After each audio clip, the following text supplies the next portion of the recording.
E keni parasysh atë momentin kur hyni në dhomën e hotelit edhe duhet kërkoni patjetër vendin ku të vendosni kartën që të ndizni sistemin elektrik? Po, kjo gjëja tani nuk është me një problem, sepse teknologjia ka një zgjidhje inteligjente. Ky është sensori i ri nga TIS, i cili vjen për herë të parë në Shqipëri. Ai e di se kur ti je në dhomë, edhe kur nuk lëviz fare.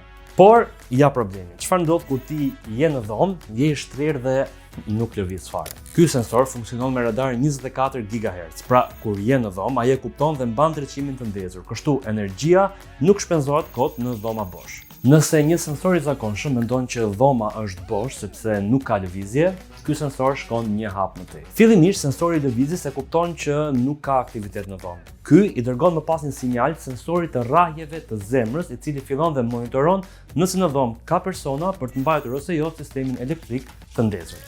Pra, edhe nëse ti je duke sjetur si një statuj, ai e kupton që je aty. Ky është një revolucion për hotelet në Shqipëri, sepse do të thotë më shumë komfort për klientët dhe më shumë kursim për hotelet. Dhe më e mira, tani e gjeni ekskluzivisht në Smart Home Holding.